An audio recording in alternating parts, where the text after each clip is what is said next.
Hello everyone, this is Jordan from Kanen Coffee, and today we have a F4 Nano grinder, espresso grinder with us in the shop, and it came in because it was just, the grinds were just getting caught up inside the burr chamber, which means nothing will come out, every few other grinds, and it was just pretty much clogging.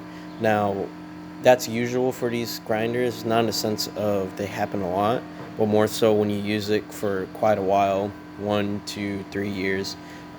It just clogs them naturally. And then you're wanting to replace the burrs every 2 years, 3 years ish. We do have one, or here's both of the original burrs. We did replace them on this grinder, as you can see.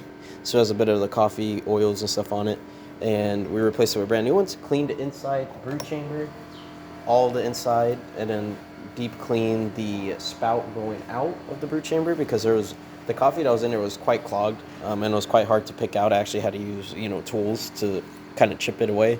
It wasn't too bad. It wasn't like concrete, but more so just very hard chalk. After cleaning it out, compressed it, made sure there's a good even tunnel going all the way through this front part. And then after that, I just tried to detail the grinder. I cleaned everything I could find on this grinder, detailing every single part, the screen, the outside, all the little nooks and crannies, all the oils that build up. Even this plate here had a lot of oils both on top, under, and on the threads. Cleaned all that off, made sure all the oil was off of it. Also re-lubricated the threads so that you can twist it really good. And then also deep cleaned the aluminum metal chamber that you see right here. When you take off the grinder, the hopper, and then unscrew this off, this whole thing is kind of like a huge aluminum chute. Deep cleaned all that, just make sure you get all the oils off.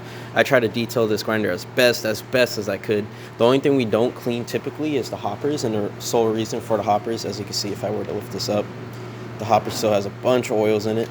The reason we don't detail those is the way we would detail them is using hot water, and that oftentimes discolors or fogs the actual hopper. So you could do that on your own volition, but just not ours.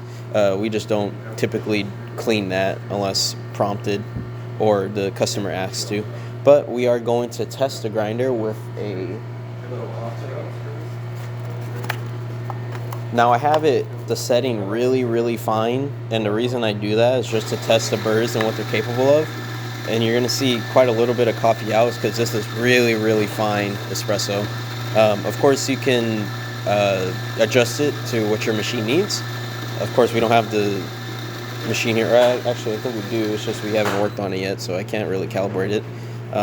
So maybe I will. Every bean does grind different, though, so maybe that will give another reason just to recalibrate it at home. But as you can see here, if we took some of this out, put it on my hand, this is like powder, how good that grind was. And again, the longer, it takes a little bit longer just because those burrs are really closer, but it's capable of doing really good grinds. And dump that out. And I also didn't set the set screw that's on this rotating grinder here. As you can see, it's really tall, just in case you need to recalibrate it at home. I'm not gonna, try to guess what your machine needs. But yeah, that's the grinder and all of its repair. If you like this video and or any of our repairs on our channel, leave a like, subscribe, and hit the bell. Thanks for watching.